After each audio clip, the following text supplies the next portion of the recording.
चलो, आपको बताया था कि इस फॉर्मूले में हम सिर्फ उन चीजों को साइन के साथ रखते हैं जिनकी वैल्यूज हमें पता होती हैं, जिनकी वैल्यूज हमें नहीं पता होती हैं वो साइन के साथ नहीं रखी जाती है, वो ऑटोमेटिकली आ जाती है। याद है?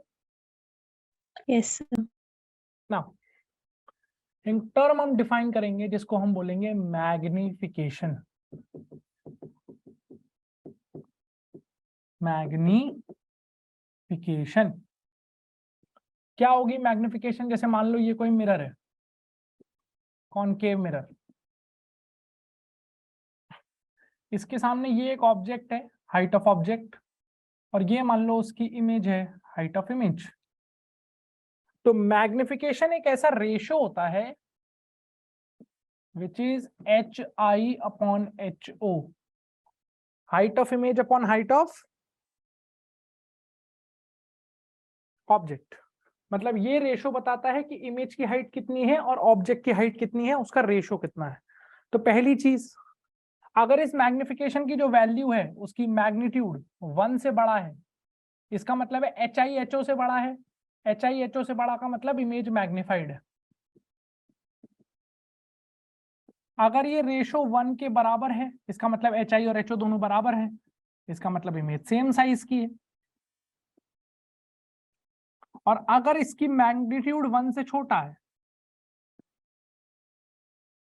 इसका मतलब इमेज कैसी है? डिमिनिश्ड है। कोई दिक्कत? No sir. नाउ इसका साइन कैसे देखते हैं? इसका साइन भी इंपॉर्टेंट होता है। साइन कैसे देखते हैं?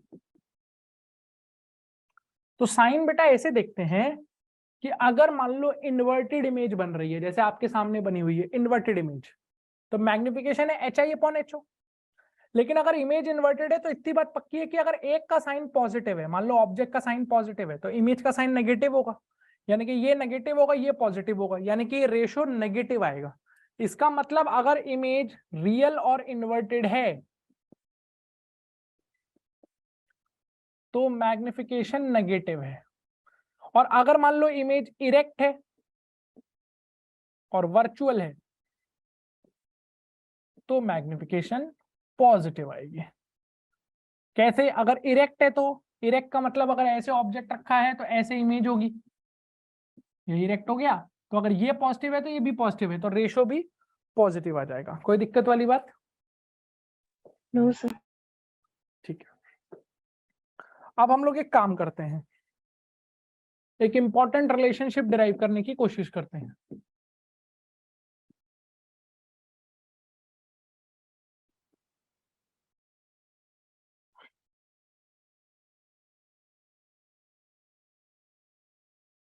ठीक है, क्या रिलेशनशिप है ये?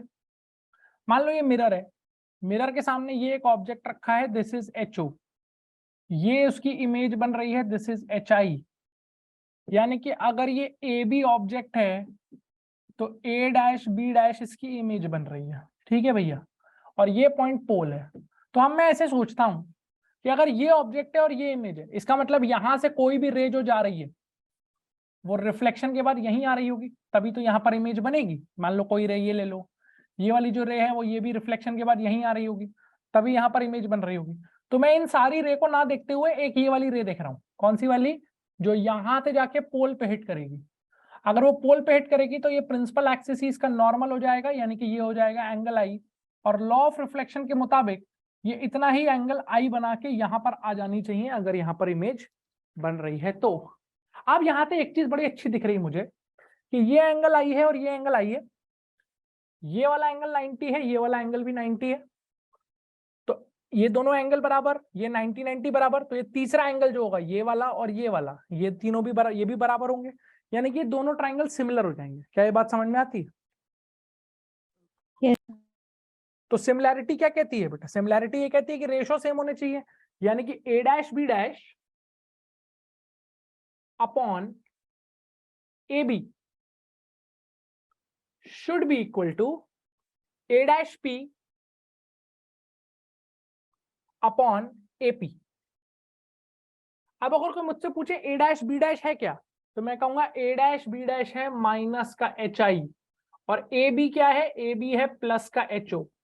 A', P A dash P basically ये इमेज का डिस्टेंस है, यानी कि दिस इज माइनस वी, और ए पी ऑब्जेक्ट का डिस्टेंस है, यानी कि माइनस यू। तो ये माइनस माइनस कट जाता है,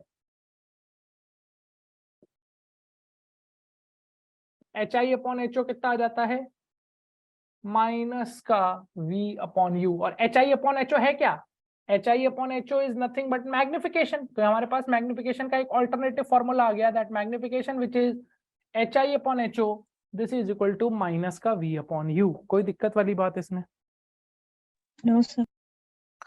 प्लीज इस बात को याद रखिएगा कि हर फॉर्मूले में सिर्फ वो वैल्यू साइन के साथ रखा जाएगा जिसकी वैल्यू आप जानते हैं, जिसकी वैल्यू आप नहीं जानते हैं उसको साइन के साथ पुट नहीं करते हैं। तो अब एक बात देखो ध्यान से, मान लो मैं तुमसे एक सिंपल सा क्वेश्चन पूछूं,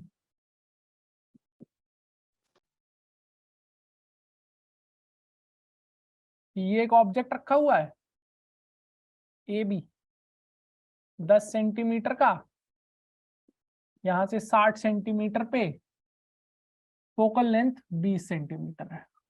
आपसे कहा गया इसका v निकाल के दिखाइए,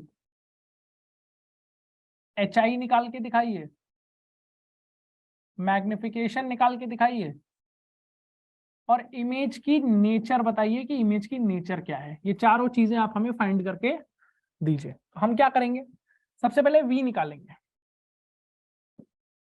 v कैसे निकलेगा, 1 upon v plus 1 upon u is equal to 1 upon f. 1 upon v plus 1 upon u, u मुझे पता है 60, तो माइनस 60 हो जाएगा, एफ माइनस 20 हो जाएगा, कॉनकेव मिरर है। यहाँ से v हो जाएगा 1/60 माइनस 1/20, 60 एलसीएम 1 माइनस 3, तो v हो जाएगा माइनस का 30 सेंटीमीटर। माइनस का 30 मतलब इधर कहीं 30 सेंटीमीटर पे इमेज बन रही होगी। क्या फर्स्ट पार्ट क्लियर है आपको? Yes, sir. फिर निकालना है एच आई। तो ए पार्ट का तो सोल्यूशन ये हो गया। एच आई कैसे निकाला जाए, तो एच आई निकालने के लिए अब मेरे पास फॉर्मूला है H I upon H O is equal to minus का v upon you.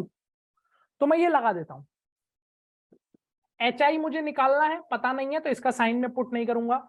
H O मुझे पता है ऊपर की तरफ 10 सेंटीमीटर है, तो प्लस से 10 ले लूंगा, माइनस v की वैल्यू भी अब मुझे पता है, तो v को भी साइन के साथ रखोगे तो माइनस का 30 हो जाएगा v, और u माइनस का 60 है ही, ये कट जाएगा 2, 10 उधर चला जाएगा, एच आई की वैल्यू आ जाएगी -5। और एच आई में जो माइनस आया है ये बता रहा है कि यहाँ जो इमेज बन रही है ये नीचे की तरफ बन रही होगी 5 सेंटीमीटर की।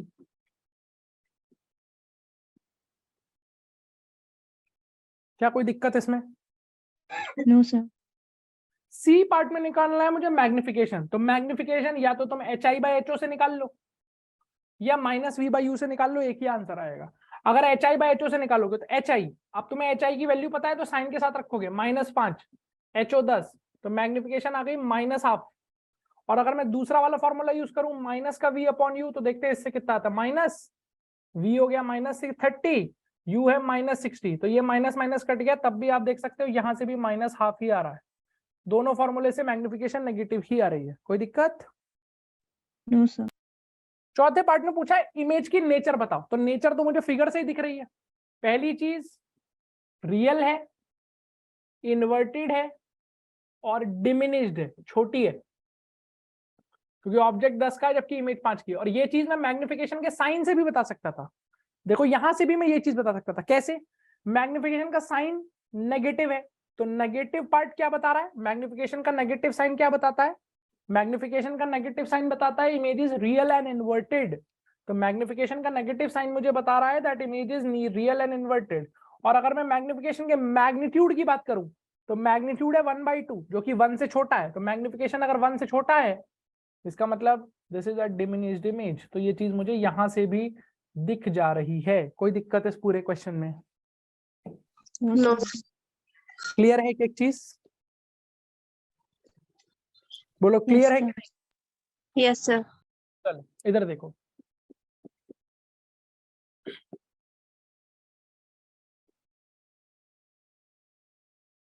अगर मैं इस पूरी इक्वेशन को v से मल्टीप्लाई कर दूं, पूरी इक्वेशन को किससे मल्टीप्लाई कर दूं? v से, तो मुझे क्या मिलेगा? 1 plus v by u is equal to v by F.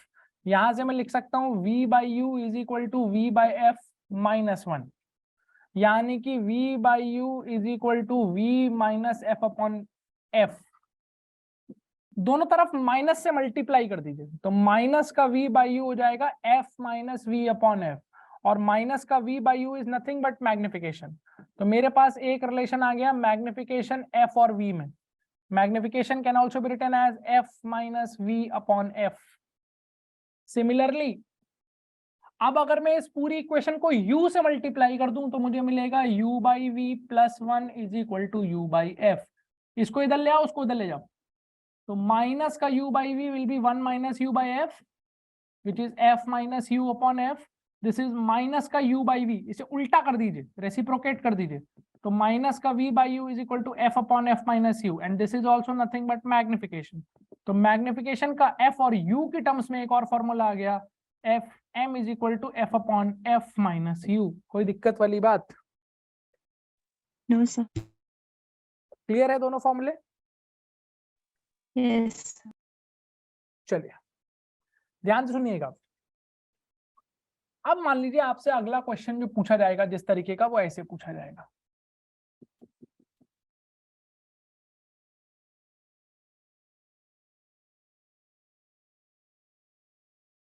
Focal length है 20 सेंटीमीटर, और अब तक जो आप ऑब्जेक्ट रखते हुए आ रहे थे वो एक्सिस के परपेंडिकुलरली रख रहे थे। अब उसने कहा कि जो ऑब्जेक्ट है, मान लो एक वायर की फॉर्म में है या एक रॉड की फॉर्म में है, ए बी, और अब ये एक्सिस के परपेंडिकुलर नहीं, एक्सिस के अलोंग रखी हुई है, एक्सिस पे ही रखी हुई है, राइट। इस केस में उसने आपसे कह दिया कि मान लीजिए ये है 30 सेंटीमीटर, ये है 60 सेंटीमीटर, कहा इसकी इमेज बनाओ, इसकी क्या ड्रॉ करो? इमेज। तो देखो इसमें घबराना नहीं होता, क्या करना होता है ध्यान सुनना। इस केस में आप क्या करोगे? इस केस में आप इस ऑब्जेक्ट को पॉइंट बाय पॉइंट लोगे। पॉइंट बाय पॉइंट मतलब इसके दो एंड पॉइंट देख लो, इसका एक एंड पॉइंट ये है ए और एक एंड पॉइंट ये है बी। तो पहला काम क्या करो, पहले ए की इमेज बना लो कि ए की इमेज कहां बन रही है, फिर बना लो बी की इमेज कहां बन रही है। हाइट इसके पास कोई है नहीं, तो जो भी ए की इमेज बनेगी और जो भी बी की इमेज बनेगी, बाकी सारे पॉइंट्स की इमेज उन दोनों के बीच में ही बनेगी। ये बात बिल्कुल पक्की बात है। तो अगर मुझे एंड पॉइंट्स की इमेज मिल जाए तो मैं टोटल इमेज लोकेट कर सकता हूं। क्या ये बात क्लियर हो रही है? Yes. तो पहले मैं इमेज बना लेता हूं ए की। तो ए के लिए ऑब्जेक्ट डिस्टेंस कितना है? ए का डिस्टेंस पोल से 60 है, तो ए के लिए मैंने लगाया 1/v plus 1/u is equal to 1/f। v मुझे निकालना है, u -60 हो जाएगा, फोकल लेंथ -20 हो जाएगी। यहां से अगर आप सॉल्व करेंगे तो ये वही डेटा है, v -30 आ जाएगा। इसका मतलब मुझे एक चीज पता चल गई कि a की जो इमेज बन रही है वो 30 पे बन रही है, यानी कि यहां कहीं बन रही है, यहां कहीं। दिस इज a की इमेज a प्राइम, कितनी दूरी पर? 30 सेंटीमीटर पर। इसी प्रकार से अब मैं बी की इमेज बना लेता हूं, तो बी की इमेज होगी 1/v plus 1/u is equal to 1/f। v मुझे निकालना है। बी वाले पॉइंट के लिए ऑब्जेक्ट डिस्टेंस हो जाएगा 60 प्लस 30 90, वो भी माइनस का, तो ये आ जाएगा 1/90 माइनस 1/20। एलसीएम हो जाएगा 180, 2 जा 9 जा, तो v की वैल्यू आ जाएगी माइनस का 180/7। माइनस का 180/7 मतलब माइनस का 25 पॉइंट समथिंग। माइनस का 25 पॉइंट समथिंग के मायने ये हो जाते हैं कि b की इमेज कहीं यहां बन रही होगी, ये रही b प्राइम। कोई आपसे पूछे कितनी दूरी पे, तो आप बोलेंगे 180/7 सेंटीमीटर पे। बोलिए क्या ये बात समझ में आई कि नहीं आई? Yes. इसका मतलब जो इमेज बनेगी वो ये बनेगी, ए और बी के बीच में, ये रही इमेज ए और बी के बीच में। This is the image that you will be seeing. अब अगर कोई मुझसे पूछे what is the length of image, what is the length of image, what is the length of image, तो इमेज की लेंथ ये निकालना है, तो 30 में से 180/7 माइनस कर दो। कॉमन सेंस की बात है, 7 या 21, 210 माइनस 180, 30/7 सेंटीमीटर इमेज की लेंथ आ जाएगी। क्या ये बात समझ पा रहे हो? Yes, sir. और इसी के उस पे अब हम एक नई टाइप की मैग्निफिकेशन डिफाइन कर देंगे, which is called longitudinal magnification. Longitudinal magnification, इसको बोलते हैं ML। बेटा एक चीज समझ लो, इसको यहां तक समझ लेना। जब भी कभी शब्द लॉन्गिट्यूडनल इस्तेमाल हो रहा है तो लॉन्गिट्यूडनल का मतलब होता है एक्सिस के अलोंग। मतलब लॉन्गिट्यूडनल मैग्निफिकेशन की बात हम लोग तब करते हैं जब ऑब्जेक्ट एक्सिस के अलोंग रखा होता है, और जब एक्सिस के परपेंडिकुलर रखा होता है, जो कि हमने इसलिए पिछले केस में बात करा था, ये वाला, ये जो आपने मैग्निफिकेशन निकाला था, ये वाला, ये जो मैग्निफिकेशन निकाला था, इसमें आप देख सकते हो ऑब्जेक्ट एक्सिस के परपेंडिकुलर है, तो इसको बोलते हैं ट्रांसवर्स मैग्निफिकेशन।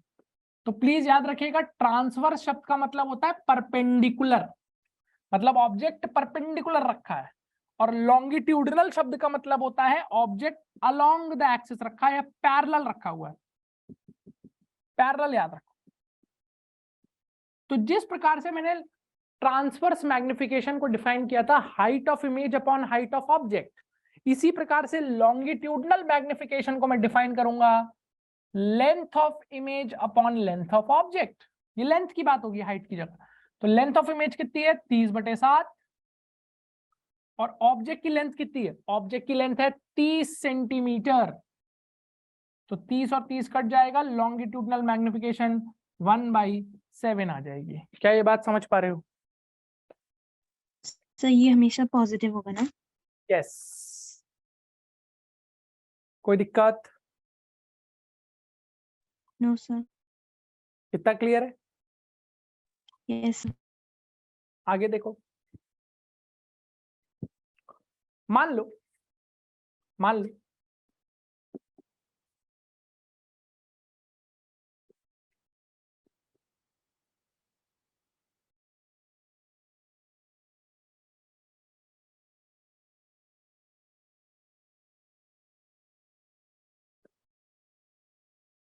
ये मिरर है, फोकल लेंथ कितनी है? 20 सेंटीमीटर।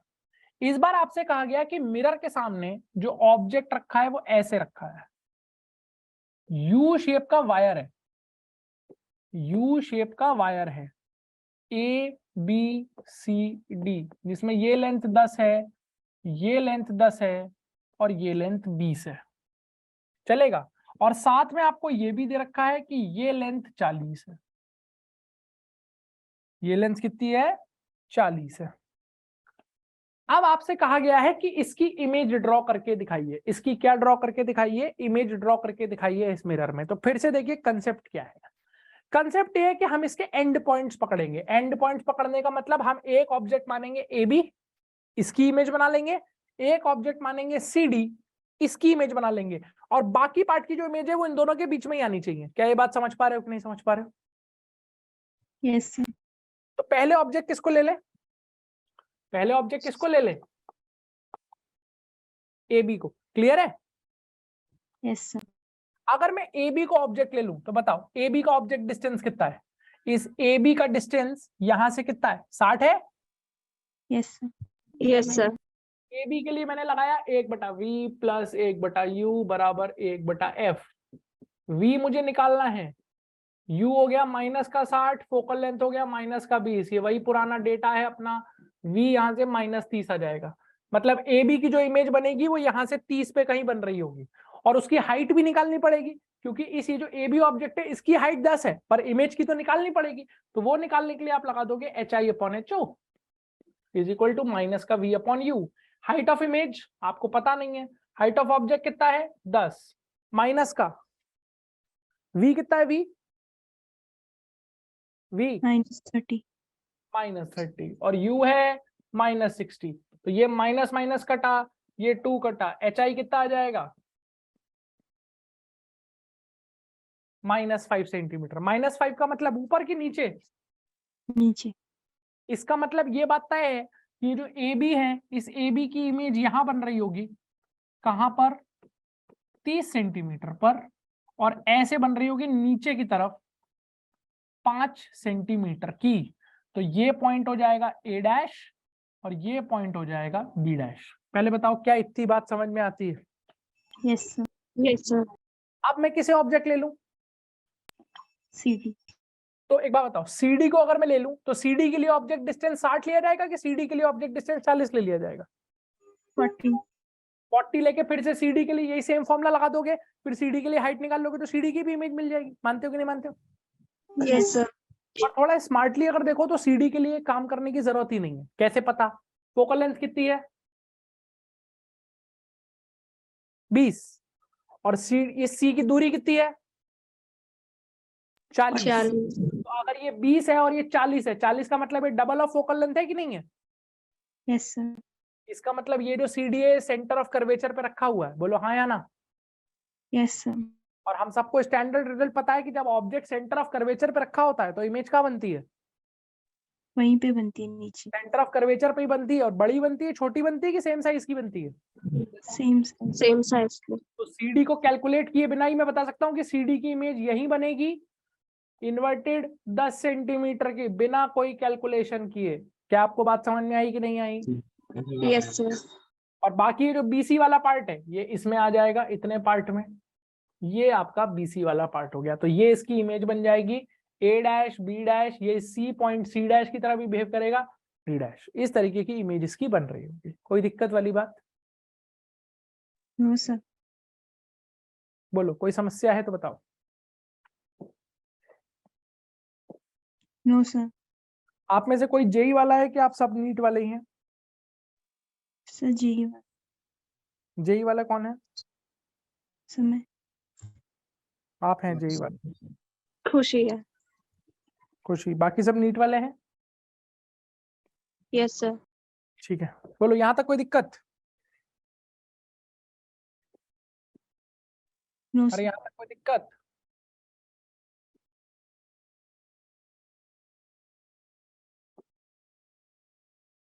जल्दी बताओ बेटा। No sir. No sir. ठीक है। अब देखो आगे अगला कॉन्सेप्ट।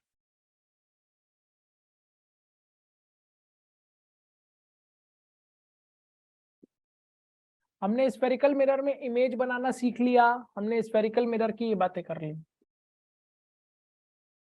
अब हमें स्फेरिकल मिरर में बात करनी पड़ेगी वेलोसिटी ऑफ इमेज की। या वेलोसिटी ऑफ इमेज से पहले आप एक छोटा सा कंसेप्ट और सीखिए, longitudinal magnification. longitudinal magnification for a very small object. Longitudinal magnification for a very small object. बोलो, क्या ये बात समझ में आ रही है?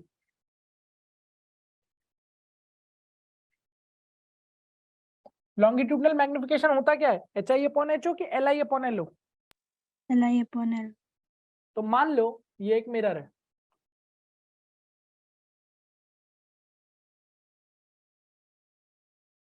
कॉनकेव मिरर, ठीक है। अब मान लो कि क्योंकि लिखा हुआ है वेरी स्मॉल ऑब्जेक्ट, तो मान लो यहां से u डिस्टेंस पर एक बहुत छोटा सा ऑब्जेक्ट रखा हुआ है, और क्योंकि ये बहुत छोटा सा है तो इसकी लेंथ हमने बोल दी du। और कहीं पर इसकी क्या बन रही है? कहीं v डिस्टेंस पर क्या बन रही है इसकी? v डिस्टेंस पर इसकी छोटी सी क्या बन रही है? इमेज। और क्योंकि ऑब्जेक्ट बहुत छोटा सा है तो इमेज भी बहुत छोटी सी होगी, तो इमेज की लेंथ हो गई कितनी? dv। तो अगर कोई मुझसे कहे कि लॉन्गिट्यूडनल मैग्निफिकेशन डिफाइन करो, तो मैं कहूंगा length of image upon length of object. Length of image है dv, लेंथ ऑफ ऑब्जेक्ट है du, यानी कि longitudinal magnification is dv by du। क्या ये बात समझ पा रहे हो? Yes sir. अब सवाल है कि dv बाई du कैसे निकलेगा, तो इसको कैसे निकालेंगे ध्यान से देखिएगा। 1/v plus 1/u is equal to 1/f। Any doubts? इसे आप ऐसे लिख लीजिए, v की पावर -1 प्लस u की power -1 is equal to f की पावर -1। और दोनों तरफ u के रिस्पेक्ट में डिफरेंशिएट कर दीजिए। किसके रिस्पेक्ट में? u के रिस्पेक्ट में। तो जब आप यहां डिफरेंशिएट करेंगे तो ये आएगा -1 v to the power -2 into dv by du, chain rule से। फिर अगली टर्म आएगी -1 u की पावर -2 और u का डिफरेंशिएशन u के रिस्पेक्ट में 1 हो जाएगा और इधर आ जाएगा 0, बिकॉज फोकल लेंथ तो कांस्टेंट होती है तो उसका डेरिवेटिव 0। क्या ये समझ पाए? Yes sir. यहाँ क्या मिलेगा? माइनस का 1/v² into D by D u is equal to, इसको इधर ले जाओगे तो 1/u² हो जाएगा। यानी कि तुम्हारे पास dv बाई डी यू जो आएगा वो आएगा माइनस का v²/u², और यही dv बाई डी यू आपकी लॉन्जिट्यूडनल मैग्निफिकेशन है। यानी कि लॉन्जिट्यूडनल मैग्निफिकेशन का फॉर्मूला हो जाएगा माइनस का v²/u² for a very very small object. क्या ये बात समझ पा रहे हो? Yes, sir. और यहाँ एक चीज और देखिए ध्यान से, जो हमने ट्रांसवर्स मैग्निफिकेशन डिफाइन करी थी वो डिफाइन करी थी माइनस का v बाई यू। तो अगर मैं इसका स्क्वायर करूं तो इसका स्क्वायर आएगा v²/u²। इसका मतलब अगर ऑब्जेक्ट बहुत छोटा है तो उसकी longitudinal magnification is minus times transverse magnification का square. ml is equal to -m²। कोई दिक्कत वाली बात? सर जब हम परपेंडिकुलर रखते थे ऑब्जेक्ट को पास लाते थे तो उसकी इमेज बड़ी होती जाती थी, इसमें भी ऐसी होगा? क्या बेटा? सर जब हम ऑब्जेक्ट परपेंडिकुलर रखते हैं ना एक्सिस के, तो जब हम उसे पास लाते हैं मिरर के तो उसकी इमेज बढ़ती जाती है। बिल्कुल बिल्कुल ऐसा ही होगा, ठीक है ना? Yes sir.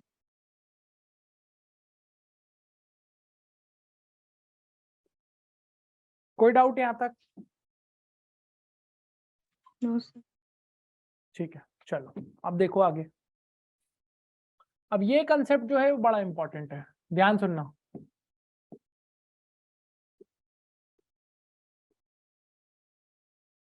क्या पूछा है? Velocity of image. इसके गंदे गंदे से बेटा दो फॉर्मूले होते हैं, अपन कोशिश करेंगे उनको डिराइव करने की, बट अगर आप डेरिवेशन ना भी याद रख पाए तो एटलीस्ट क्या याद रखिएगा? क्या याद रखेंगे? फॉर्मूले। शुरू करें? Yes, sir. मान लो ये एक मिरर है, स्फेरिकल मिरर। कहीं तो ऑब्जेक्ट रखा हुआ है, ये रहा HO, कहीं इसकी इमेज बन रही है HI। ये दूरी हमको पता है U है, ये दूरी हमको पता है V है। और ये जो मिरर है, हो सकता है इसके पास भी कुछ वेलोसिटी हो, मिरर के पास भी कुछ क्या हो? वेलोसिटी हो। तो मैं क्या कर रहा हूं? मैं along the mirror I am assuming x axis, along the mirror I am assuming x axis, perpendicular to the mirror I am assuming y axis। कोई दिक्कत वाली बात है? No sir. तो अब एक काम करते हैं, हो सकता है मिरर भी मूव कर रहा हो, तो आपसे क्वेश्चन पूछा जाएगा कि मिरर इतनी इतनी वेलोसिटी से मूव कर रहा है, ऑब्जेक्ट इतनी इतनी वेलोसिटी से मूव कर रहा है, तो बताइए इमेज की वेलोसिटी क्या होगी? तो इसको समझने के लिए सबसे पहला काम क्या करते हैं कि अगर मिरर मूव कर रहा है तो मैं अपने ऑब्जर्वर को मिरर पे बिठा देता हूं, यानी कि मिरर से देखना शुरू कर देते हैं। यानी कि हम लोग मिरर के फ्रेम में चले जाते हैं।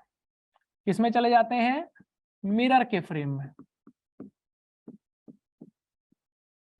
ठीक है ना भाई? मिरर के फ्रेम में। अब मान लो मैं मिरर के फ्रेम में आ गया, मतलब मैंने अपने ऑब्जर्वर को यहां बिठा दिया। कोई दिक्कत वाली बात यहां तक? No sir. तो पहले बात करते हैं अलोंग एक्स। अलोंग एक्स मतलब कि इस डायरेक्शन में इमेज के पास क्या वेलोसिटी होगी। तो पहले एक बात बताइए, इस डायरेक्शन में जो डिस्टेंसेस मेरे पास हैं वो है u और v, तो मुझे रिलेशन चाहिए u और v में। u और v में क्या रिलेशन होता है? 1/v plus 1/u is equal to 1/f। इसको लिख सकते हो v की पावर -1, u की पावर -1, f की पावर -1। दोनों तरफ टाइम के रिस्पेक्ट में डिफरेंशिएट करो, टाइम के रिस्पेक्ट में। तो यहाँ क्या आएगा? -1 v to the power -2 dv by dt, -1 u to the power -2 du by dt equals to 0। यहां हो जाएगा माइनस का 1/v² into dv by dt is equal to 1 upon u square into du by dt. Now यहां से मुझे मिला dv by dt is equal to minus का v square upon u square into du by dt. क्या कोई दिक्कत वाली बात है? No sir. आप सोचते हैं dv by dt है क्या? dv by dt का मतलब हो गया कि ये जो दूरी है v, ये किस रेट से चेंज हो रही है. तो ये जिस रेट से चेंज हो रही है वो बेसिकली इमेज की वेलोसिटी तो है इस डायरेक्शन में, अलोंग एक्स डायरेक्शन. अगर ये इमेज 1 मीटर पर सेकंड से इधर जा रहा है तो ये वाला डिस्टेंस 1 सेकंड में 1 मीटर ही तो बढ़ जाएगा. बोलो यस और नो? Yes sir. कोई दिक्कत इसमें? No sir. बोलो भाई, कोई समस्या? No sir. एक मिनट रुको, ये क्या आ रहा है भाई स्क्रीन पे? हाँ जी, तो dv by dt क्या हो गया? dv by dt हो गया वेलोसिटी ऑफ इमेज, पर that is the velocity of image with respect to the mirror. क्योंकि मिरर को आपने रोक रखा है, आप मिरर को ऑब्जर्वर बांध के क्वेश्चन सॉल्व कर रहे हैं. तो this is velocity of image with respect to the mirror is equal to minus का v square upon u square. Similarly what is du by dt? du by dt इज कि ये वाला जो डिस्टेंस है u, ये किस रेट से चेंज हो रहा है. So this is velocity of object with respect to the mirror. तो ये रिलेशनशिप आपके पास आ गया along x डायरेक्शन. क्या ये बात समझ में आती है? Yes sir. Yes sir. याद रखिएगा ये दोनों velocities with respect to the mirror हैं. तो आपने अगर रिलेटिव मोशन पढ़ा है तो आपको इतना क्लियर होगा कि इस VIM को हम लोग फर्दर VI माइनस VM और VOM को फर्दर VO माइनस VM से खोल देंगे. क्लियर है? Yes sir.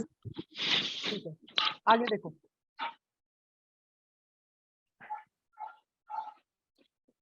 आगे देखो, अब बात करो along y. अब बात करो along y. तो along y का फॉर्मूला बेटा थोड़ा गंदा आता है, तो इसको ध्यान से देखना. y के along क्या डिस्टेंसेस है? y के along जो डिस्टेंसेस हैं वो है HO और HI. तो मुझे रिलेशन चाहिए HO और HI के बीच में. तो HO और HI के बीच में मेरे पास एक ही रिलेशन होता है which is m is equal to HI upon HO. यहां से आप लिख सकते हो HI is equal to m times HO.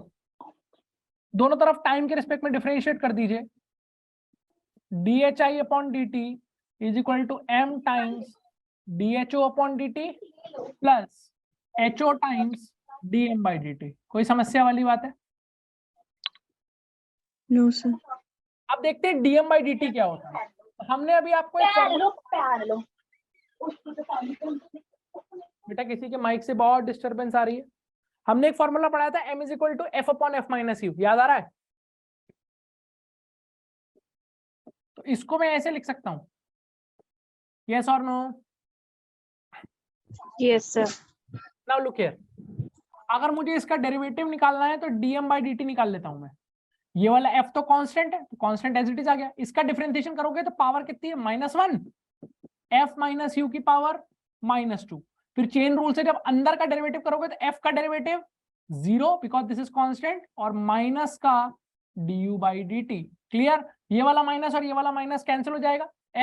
f minus u की पावर -2 का मतलब हो गया f माइनस u का होल स्क्वायर नीचे into du by dt. This is the value of dm by dt that we are getting. बोलो बच्चों, is this clear or not? Clear sir. Let us try to apply this. dhi by dt is equal to m times dho by dt plus ho times f upon f minus u का whole square into du by dt. आप देखते हैं कि भैया कौन सी चीज है क्या. dhi by dt. dhi by dt का मतलब कि ये वाला जो डिस्टेंस है hi, ये किस रेट से बढ़ रहा है या किस रेट से चेंज हो रहा है. तो ये कुछ नहीं है, ये इमेज की वेलोसिटी हो गई y एक्सिस में, क्योंकि जिस रेट से hi आगे बढ़ रहा होगा वही इमेज की वेलोसिटी होगी y एक्सिस में. That means this dhi by dt is velocity of image in y axis. But remember this is velocity of image with respect to mirror, क्योंकि मिरर रुका हुआ है. तो this is velocity of image with respect to mirror in y axis. m similarly dho by dt. dho by dt मतलब किस rate से ये change हो रहा है, तो ये वेलोसिटी ऑफ ऑब्जेक्ट हो गया with respect to mirror in y axis plus ho times f upon f minus u का whole square. And what was du by dt? तो आपने जब x में डेरिवेशन किया था तो वहां पे du by dt को यूज किया था। du by dt was velocity of object with respect to the mirror. u किस रेट से चेंज हो रहा है, तो ऑब्जेक्ट की वेलोसिटी x डायरेक्शन में। तो du by dt की जगह आप लिख सकते हैं velocity of object with respect to the mirror in x direction. क्या आपको ये पूरा फॉर्मूला समझ में आता है? Yes. Any problem? No sir. तो ये फॉर्मूला है वेलोसिटी ऑफ इमेज फाइंड करने का y एक्सिस में, और ये फॉर्मूला है वेलोसिटी ऑफ इमेज फाइंड करने का कौन सी एक्सिस में? X axis में। तो अब एक काम करिए, पहले तो ये दोनों फॉर्मूले नोट करिए जरा फटाफट अपने पास। हालांकि आपके नोट्स में भी रहेंगे बट अभी नोट करिए क्योंकि आपको क्वेश्चन करने के लिए जरूरत पड़ेगी। नोट करो।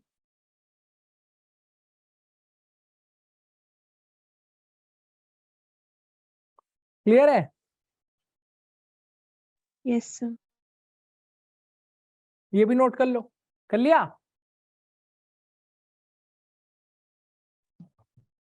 Yes sir.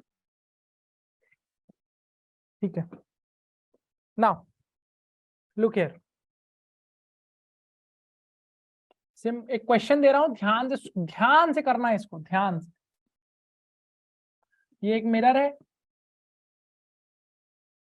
इस मिरर की फोकल लेंथ 20 सेंटीमीटर है। आपसे कहा गया ये मिरर ऐसे मूव कर रहा है 10√2 मीटर पर सेकेंड पर at an angle of 45 degree with the horizontal. यहां पर एक पॉइंट ऑब्जेक्ट रखा हुआ है 60 सेंटीमीटर पर, जो कि ऐसे मूव कर रहा है 20√2 मीटर पर सेकेंड पर at an angle 45 degree to the horizontal. बोलो बात समझ में आ रही है? Yes. Find the velocity of image.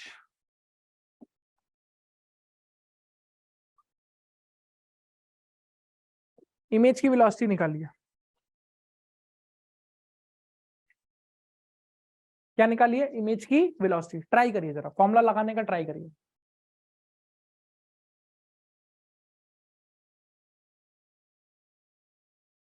क्या कह रहे हो? सर ऑब्जेक्ट की हाइट नहीं दी है। तो नहीं दी है तो इसका मतलब क्या है? ऑब्जेक्ट की हाइट नहीं है क्योंकि ऑब्जेक्ट पॉइंट ऑब्जेक्ट है। पॉइंट ऑब्जेक्ट है तो हाइट ऑफ ऑब्जेक्ट 0 हो गया, है कि नहीं? सर 7.5 आई कैप प्लस 5 जे कैप। 7.5 आई कैप प्लस 5 जे कैप। चलो देखते हैं। यहां देखो, इसकी वेलोसिटी 10√2 है तो इसको मैं दो कंपोनेंट में ब्रेक कर सकता हूं, इधर 10 और इधर 10। बोलो हाँ या ना? यस।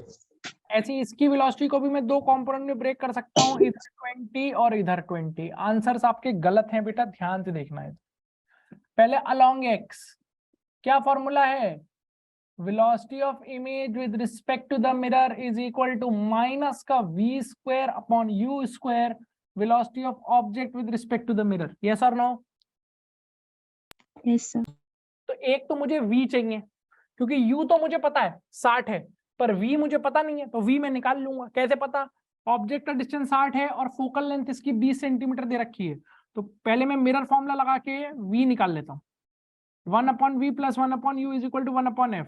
v मुझे पता नहीं, u -60 f -20। ये वही वाला डेटा है यार अपना, v -30 आ जाएगा। इतना आई एम श्योर आपने कर लिया होगा। कोई दिक्कत? No sir. ना VIM कैसे खुलेगा यार? VIM खुलेगा VI minus VM, velocity of image with respect to ground minus velocity of mirror with respect to ground. Relative motion पढ़ा है ना? Yes sir.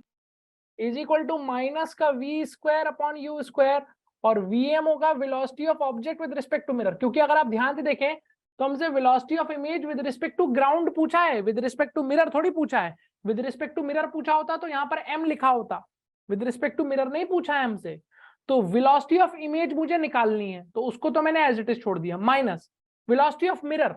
मिरर की वेलोसिटी एक्स एक्सिस में 10 है तो इसको मैंने 10 लिख दिया, ठीक है। माइनस का v², माइनस के 30 का स्क्वायर करेंगे 900 आ जाएगा। u² माइनस के 60 का स्क्वायर करेंगे 3600 आ जाएगा। वेलोसिटी ऑफ ऑब्जेक्ट, ऑब्जेक्ट की वेलोसिटी x में पीछे की तरफ है 20, तो यहां पर -20 minus velocity of mirror plus का 10, तो ये मुझे मिला माइनस का 900 अपॉन 3600 इंटू माइनस का 30। तो पहले तो माइनस माइनस कट गया, 900 से काटोगे तो यहाँ पे 4 आ जाएगा, 4 यहाँ से काटोगे तो 7.5 आ जाएगा। लेकिन इधर वाले जो 10 है वो इधर आके प्लस भी तो होगा, तो आंसर होगा 17.5 metre per second velocity of image. और ये velocity of image X axis में आई है। क्या ये बात समझ में आई? Yes sir. बोलो, क्लियर है? यस। अब वाई में निकाल लो। Velocity of image in Y axis is equal to m times velocity of object with respect to the mirror in y-axis plus ho into f upon f minus u का whole square into vom in x-axis। ये हमारे पास गंदा सा formula था। तो पहला काम तो हमारा आसान कर दिया गया है, क्योंकि हमें जो ऑब्जेक्ट दिया है this is a point object.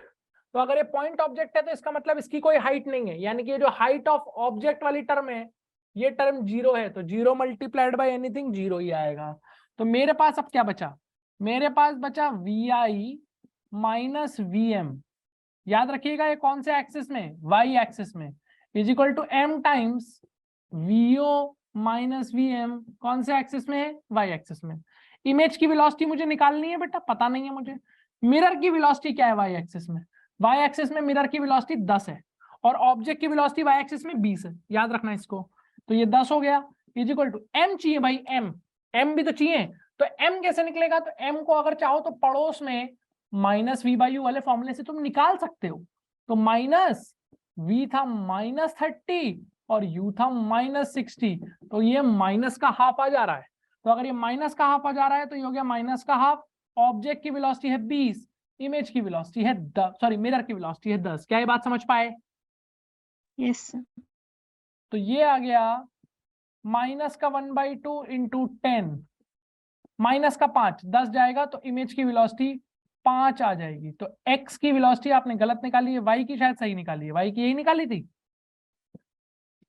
Sir respect to mirror निकाल दिया ना दोनों। रिस्पेक्ट टू मिरर निकाल दिया था? नहीं बेटा, रिस्पेक्ट टू मिरर से काम नहीं चलेगा, रिस्पेक्ट टू ग्राउंड निकालना पड़ेगा। क्लियर है? Yes sir. कोई डॉट? बोलो, कोई डाउट?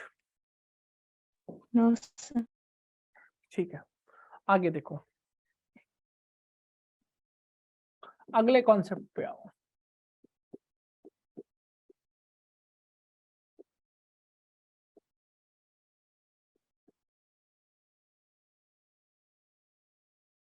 Cutting of mirror. अगला कॉन्सेप्ट क्या है? Cutting of mirror. मिरर। ध्यान समझना, मान लो ये एक मिरर है बेटा, ठीक है? इस कॉन्सेप्ट को अच्छे से सुनना, अच्छे से समझना। इस मिरर की फोकल लेंथ अगर f है तो मैंने आपसे कहा कि अगर मान लीजिए मैं इस मिरर को काट दूं, इतना हिस्से को काट के अलग से निकाल लूं, ये इसकी बात कर रहा हूं, क्या आपको समझ में आता है? इसकी फोकल लेंथ भी f ही रहेगी, फोकल लेंथ में कोई चेंज नहीं आएगा। क्यों नहीं आएगा? मिरर की फोकल लेंथ सिर्फ डिपेंड करती है उसकी रेडियस पर, r/2, अगर पैराक्सियल रेस की बातें होती हैं तो अगर आपने इसका एक छोटा सेक्शन काट भी लिया, रेडियस तो इसकी भी आ रही है ना बेटा, तो अगर रेडियस इसकी भी आ रहा है तो फोकल लेंथ तो r/2 रहेगी। क्या ये बात समझ में आ रही है? Yes sir.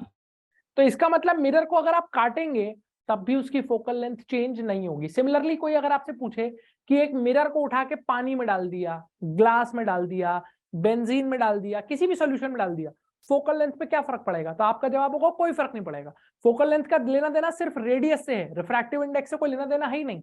तो किसी भी मीडियम में डालो, मिरर की फोकल लेंथ हमेशा सेम रहती है। क्या ये बात समझ में आ रही है? यस। तो अब हमारे पास कॉन्सेप्ट क्या है? इस कॉन्सेप्ट के बिहाफ पे हमें एक सिंपल सा क्वेश्चन समझना है और उसको सॉल्व करना है। तो ध्यान से देखिएगा इसको, ठीक है? मान लीजिए मेरे पास एक मिरर था, इसकी फोकल लेंथ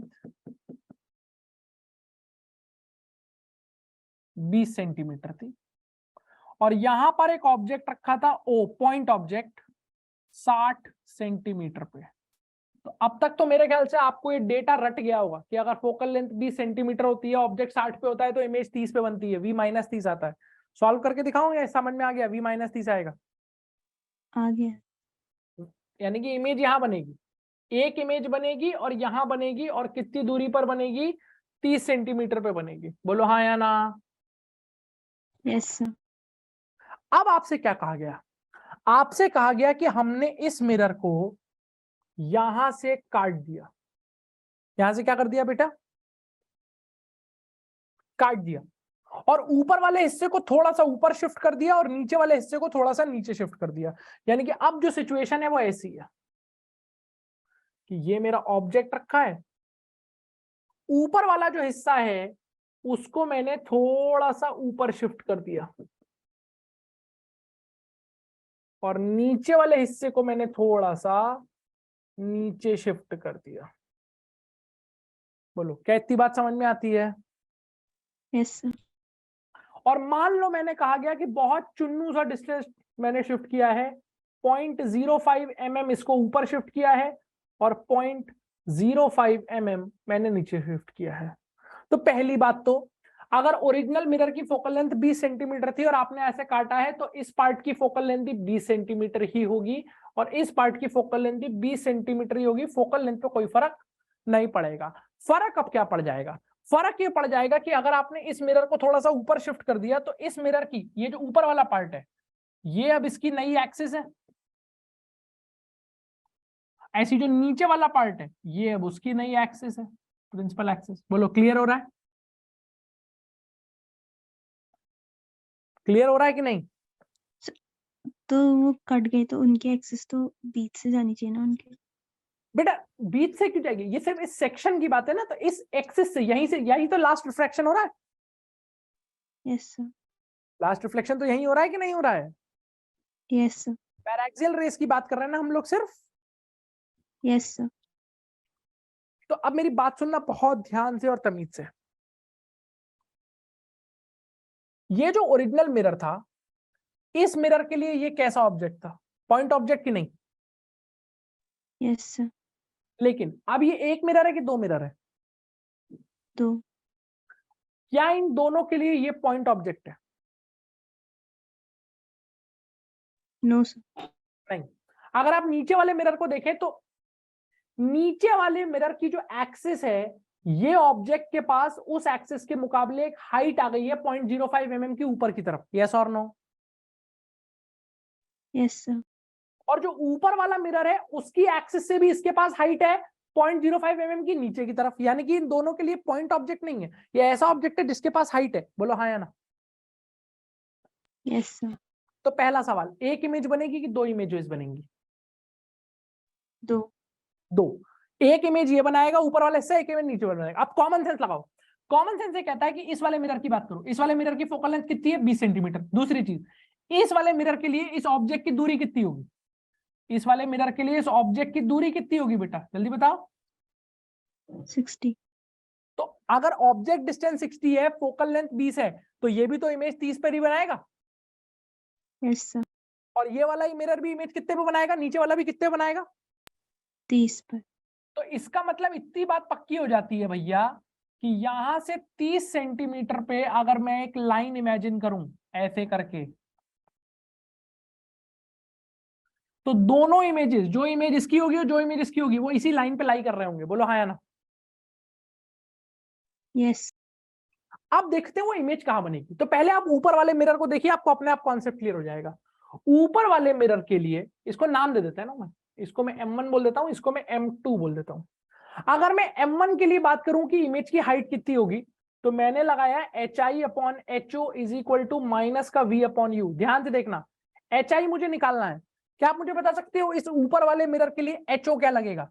इस मिरर की एक्सिस से ऑब्जेक्ट 0.05 नीचे की तरफ है, तो HO लगेगा माइनस का 0.05, माइनस V है -30 और U है -60। क्या ये बात समझ पा रहे हो?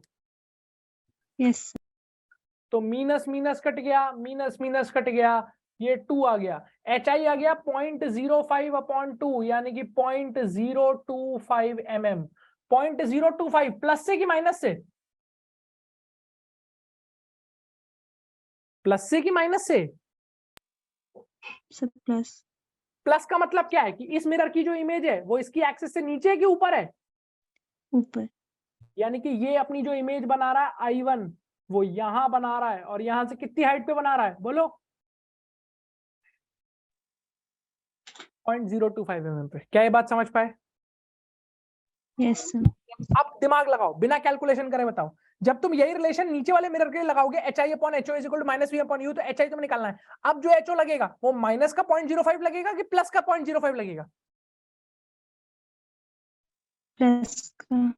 प्लस का, क्योंकि उसके एक्सिस से तो ऑब्जेक्ट ऊपर की तरफ है। क्या ये बात समझ में आ रही है? Yes sir. तो यस। जब ये प्लस से लगेगा तो HI प्लस से आएगा कि माइनस से आएगा? प्लस। है प्लस से कि माइनस से? माइनस। माइनस से। माइनस का क्या मतलब है कि ये वाला जो इमेज बनाएगा वो अपने एक्सिस के ऊपर की एक्सिस के नीचे? नीचे। यानी कि ये वाला मिरर यहां इमेज बनाएगा I2 कितना नीचे, क्या आप मुझे बता सकते हैं? 0.025। यानी कि ऊपर वाले मिरर की इमेज वो रही I1 और नीचे वाले मिरर की इमेज वो रही I2। यानी कि ये दो इमेजेस बनेंगी, एक I1 और एक I2 by the two mirrors. क्या ये बात समझ में आ रही है? बोलो बेटा, कोई दिक्कत? No sir. इतनी बात चमकी? Yes sir. अब मेरी बात सुनना बहुत ध्यान से। अगर इसमें पहला सवाल आपसे पूछा जा सकता था कि what is the distance between the two images, इन दोनों इमेजेस के बीच की दूरी कितनी होगी, तो I1 और I2 के बीच की दूरी आई होप आप निकाल सकते हैं। 0.25 हो गया 0.05 और ये 0.05 और ये 0.05, यानी कि इन दोनों के बीच की जो दूरी है ये 0.15 mm आ जाएगी। इतनी बात समझ में आ रही है? Yes sir. तो इतना तो निकाल ही सकते हो। तो अगर कोई पूछ ले डिस्टेंस बिटवीन टू इमेजेस,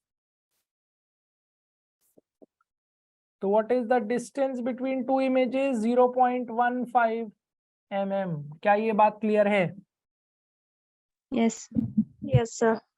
अब मेरी बात सुनो, अगर ये इकलौता मिरर होता, मतलब ये पूरा मिरर होता, तो ये सिर्फ एक इमेज बना रहा होता, ये वाली आई जो मैंने दिखाई है, ये वाली आई। लेकिन जब मैंने इसे काट के थोड़ा सा सेपरेट कर दिया तो अब दो इमेजेस बनने लगी, एक I1 और एक I2। अगर आपसे कोई पूछे कि फंडामेंटली इस इमेज और इन दोनों इमेजेस में क्या फर्क होगा, क्योंकि ये इमेज भी 30 पे बन रही है, ये इमेजेस भी बन तो 30 पे ही रही हैं, लेकिन देखने में कोई फर्क महसूस होगा क्या? तो आपका क्या जवाब होगा? क्या देखने में कोई फर्क महसूस होगा? क्या देखने में कोई फर्क महसूस होगा? तो उसमें एक ही दिखेगी, इसमें दो दिखेंगे, एक ऊपर एक नीचे। हाँ वो तो ठीक है।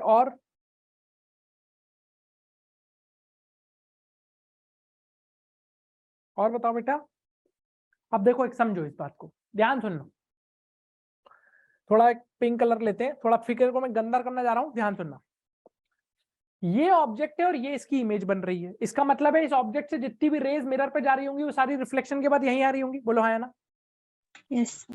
तो मैं कुछ रेज दिखा देता हूं। इसका मतलब जो रे यहां जा रही होगी वो टकरा के आफ्टर रिफ्लेक्शन यहां आ रही होगी, जो रे यहां जा रही होगी वो यहां आ रही होगी, जो रे यहां जा रही होगी वो भी आफ्टर रिफ्लेक्शन यहां आ रही होगी। तीन रेज मैंने ऊपर से दिखाई है, ऐसी तीन नीचे से देखो। जो यहां जा रही होगी वो भी आफ्टर रिफ्लेक्शन यहां आ रही होगी, तो यहां जा रही होगी वो भी यहां आ रही होगी, तो यहां जा रही होगी वो भी यहां आ रही होगी। बोलो मानते हो कि नहीं मानते? यस। तो बताओ ये इमेज कितनी रेस से बनी है? ये जो इमेज है कितनी रेस के कन्वर्ज होने से बनी है, कितनी रेस के मिलने से बनी है? 1 2 3 4 5 6, 6 दिख रही है कि नहीं दिख रही है? यस। यस लेकिन सर। आप बताओ ये वाली जो इमेज है क्या ये 6 रेस से बनेगी? No sir. ये 6 से बनेगी, 3 से बनेगी?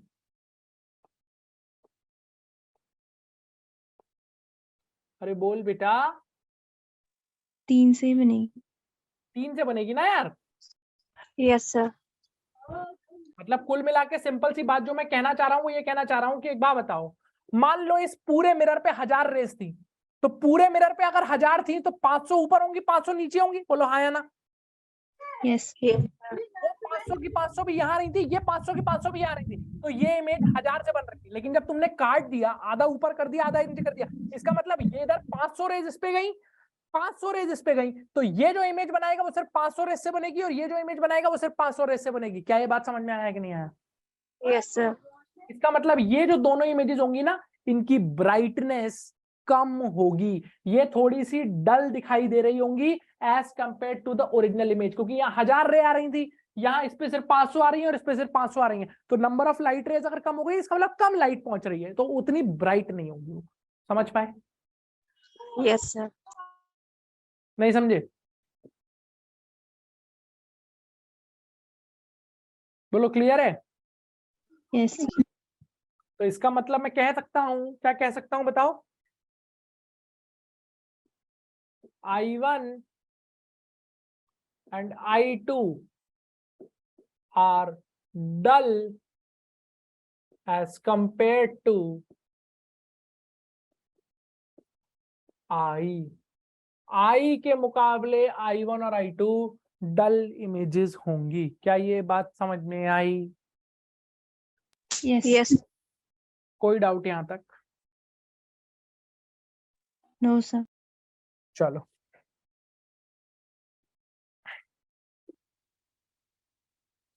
दो तीन क्वेश्चन के आंसर बताओ फटाफट।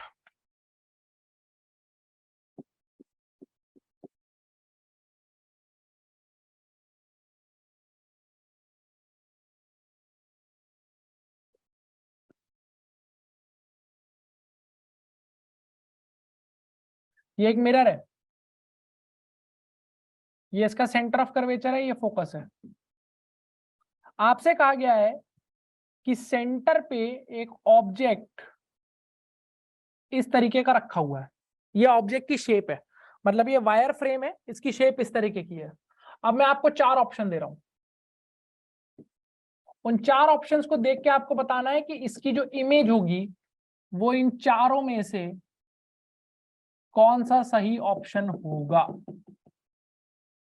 ये सेंटर ले लीजिए, ये सेंटर ले लीजिए,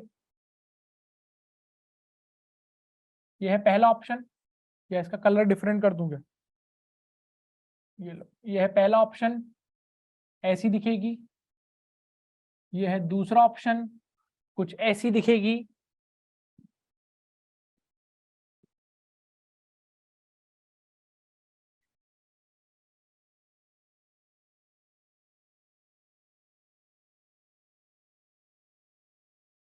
ये है तीसरा ऑप्शन, कुछ ऐसी दिखेगी।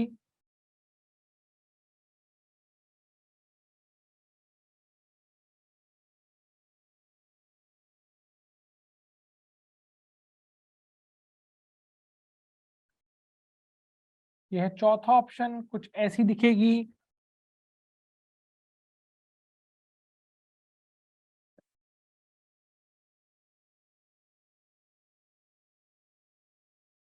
यह है पांचवा ऑप्शन, कुछ ऐसी दिखेगी। सोच के बताओ फोर्थ कौन सा वाला? डी। फोर्थ, शाबाश। समझ में आता है सबको फोर्थ क्यों बनेगा? अरे यार एक बार बताओ, कैसे सोचेंगे? ऐसे सोचेंगे, इधर देखो, अभी बताया था इसको दो एंड पॉइंट देख लो, तो पहले इसको एज ऑब्जेक्ट देख लो।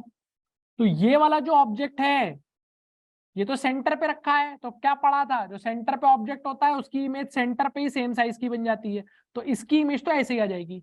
ये वाला जो ऑब्जेक्ट है, ये वाला जो ऑब्जेक्ट, ये सेंटर के पीछे है, और आपने पढ़ा था जब ऑब्जेक्ट सेंटर के पीछे होता है तो उसकी इमेज सेंटर और फोकस के बीच में होती है, तो इसकी इमेज तो इसके बीच में आएगी। और जब ऑब्जेक्ट इधर होता है तो इमेज छोटी होती है, तो छोटी मतलब ये इमेज थोड़ी सी छोटी बनेगी, तो छोटी बनेगी तो ऐसी कुछ इमेज दिख रही होगी, विच इज ऑप्शन डी। क्या ये बात समझ में आ रही कि नहीं आ रही? Yes sir. बोलो, किसी को कोई डाउट है? No sir. ठीक है,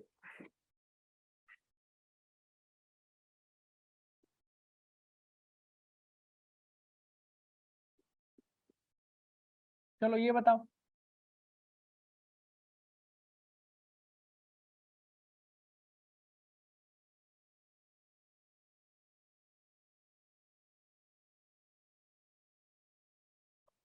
इस पे एक लाइट रे ऐसे आ रही है और इस पे एक लाइट रे ऐसे आ रही है,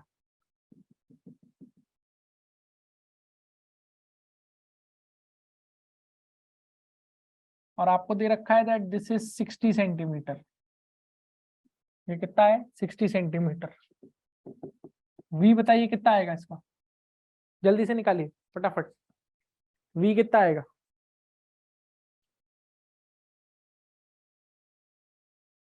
थर्टी।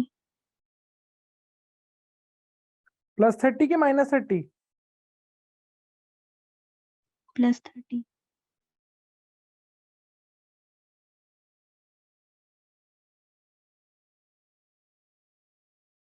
+30।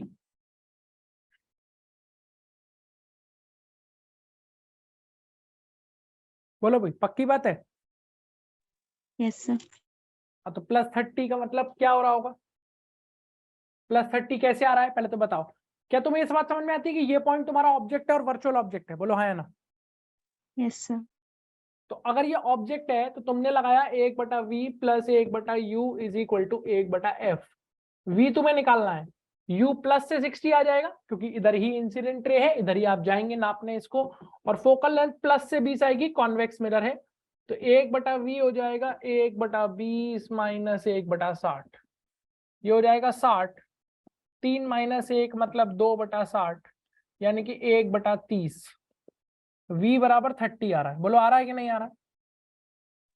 Yes. 30 का मतलब क्या है? 30 का मतलब इमेज लेफ्ट की तरफ कि राइट की तरफ? राइट। राइट की तरफ। कैसे बनेगी सोच के बता। रे डायग्राम कैसा होगा इमेज अगर राइट की तरफ बन रही है तो? थोड़ा रे डायग्राम अपने दिमाग में सोचो कैसा होगा, क्योंकि वही तुम्हें समझाएगा कि क्या हो रहा है, क्योंकि जब तक तुम्हें रे डायग्राम की फील नहीं होगी तब तुम्हें मजा नहीं आएगा। सोचो एक बार।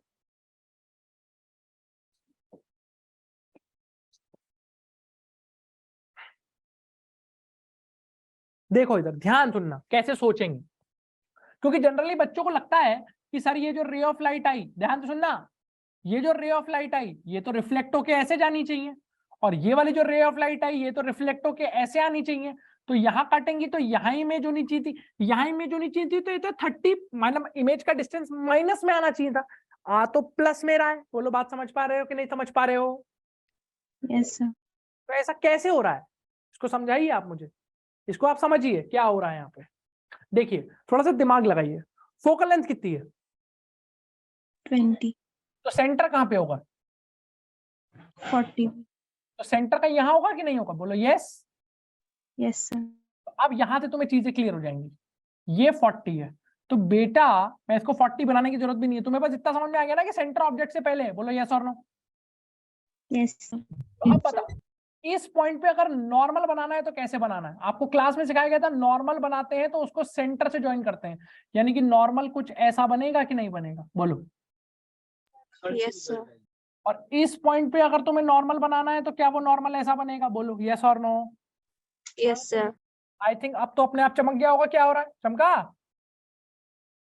ये जो रे ऑफ लाइट ऐसे करके आ रही है ये नॉर्मल है, अगर ये नॉर्मल है तो क्या ये एंगल ऑफ इंसिडेंस है? बोलो हाँ या ना।